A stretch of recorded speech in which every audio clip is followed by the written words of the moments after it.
Hi everybody, I'm Dave Yelovic. I'm the Director of Quality Assurance and Training here at First America Homes. How can you protect your home against cold weather? How can we keep pipes from freezing? How can we keep Mother Nature at bay, keep her outside, and live comfortably inside?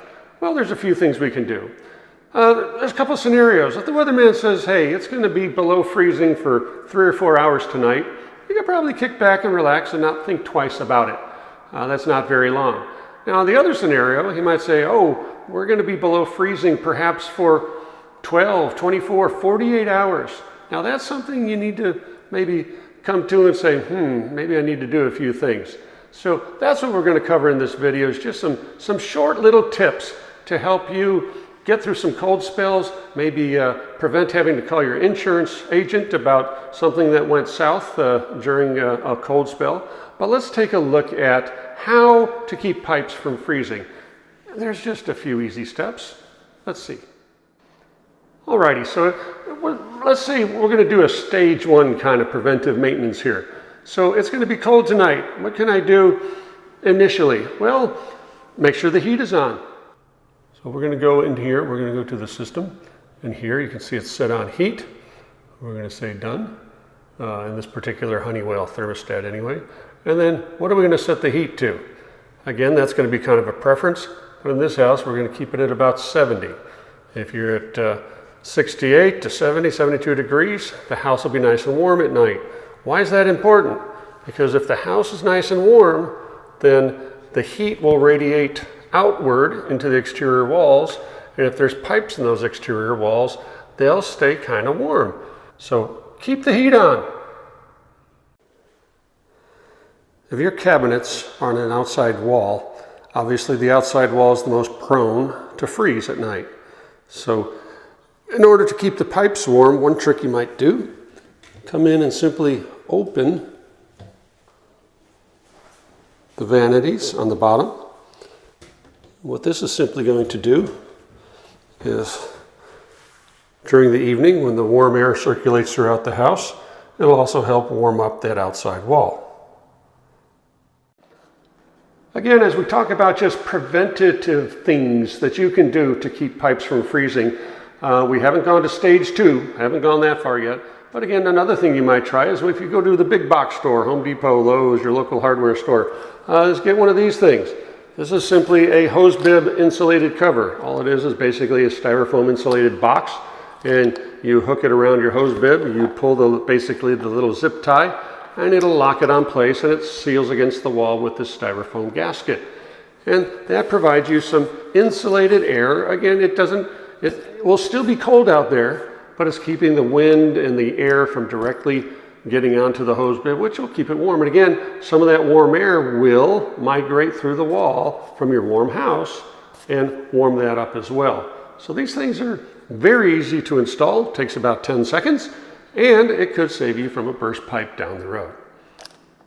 Nice things to have. For those nights that we're going to be below freezing for a few hours, I'm not a proponent for running or dripping your faucets all night long. One, it's a waste of water, and some other things could happen, whether it's your hose bibs outside or your sinks inside. Some bad things could happen. But maybe before you go to bed, go in and just simply go around the house. Flush all the toilets. Do that. Maybe run a load of laundry as you're going off to bed. That'll keep water going in the system for a while. And then first thing in the morning when you wake up, do the same thing. Run around and make sure you test them all and get some water moving through the pipes.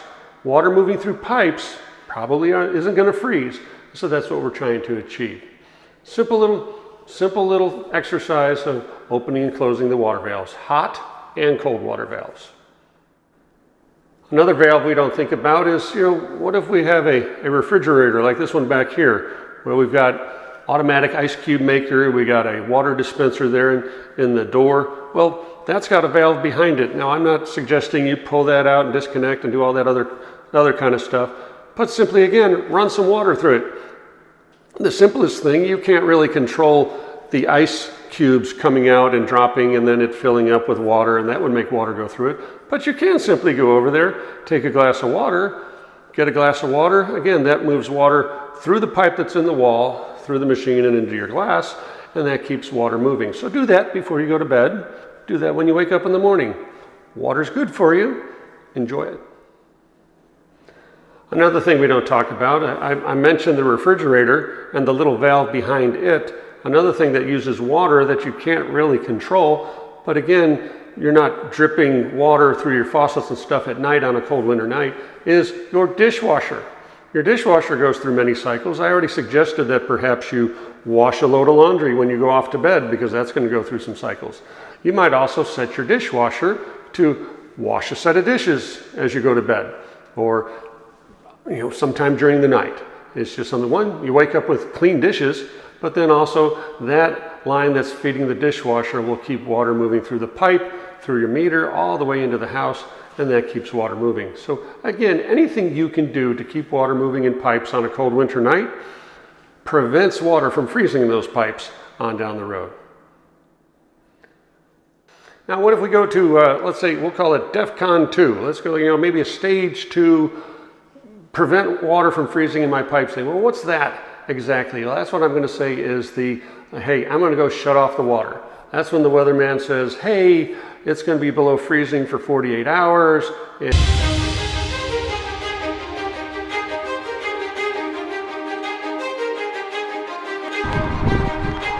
For most of you, the main shutoff will be out here on the outside of the house, usually on the front left or the front right of the house. Some of you may have the shutoff perhaps in your garage. Look for it there, up toward the garage door. But for most of you, I'll kind of zoom in here. You'll have a valve that kind of looks like this. And it's just simply, again, a simple 90-degree turn of this, like that, will shut the water off to the house. That's all there is to it. And we're going to drain the pipes to make sure they don't freeze tonight. All right, so you successfully shut off the water to the house. Now the quickest way to empty the majority of the water out of the pipes is to simply go right next to it.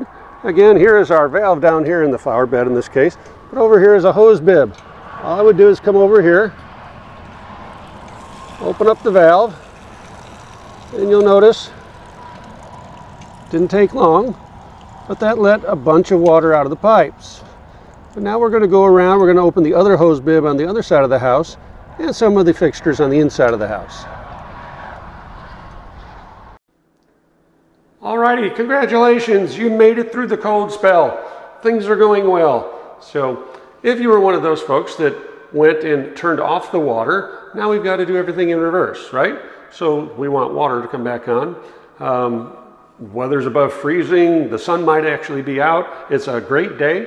So start off on the inside. Just walk around the house, make sure everything is in the off position. Cold water's off, hot water's off, everything's off. Then walk around the outside of the house, turn off all the hose bibs if you haven't done that already. Make sure they're closed. And then you go over to the main water shutoff.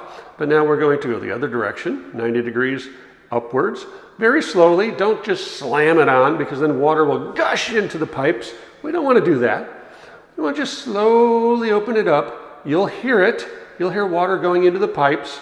And then as it starts filling, eventually you won't hear it anymore. That's when the pipes are full. I've shut off the hose bib here by the main shutoff. And I'm going to put this in nice and close. Hopefully you can hear the water. So what we're going to do is slowly open the valve. You can hear the water flowing.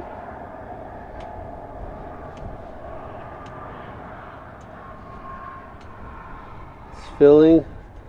Now the sound has gone away, so now I'll turn this all the way up. And the water is on. Now I'm going to go through the house and I'm going to start checking, make sure everything's good. So that's good, and then you're fully open, but you're not done. Now walk through the house. You have trapped some air inside a bunch of the pipes, which is good. We want some air trapped in the pipes. But then when you walk around to the faucets, open up the faucets, maybe get a drink of water from the refrigerator, open up the hose bibs on the outside. You may hear them cough and gasp and spray water. That's the air coming through the pipes. That's normal. And then water will start flowing regularly. Now, obviously, we just went through a cold spell. You're going to want to walk around now that the water's back on.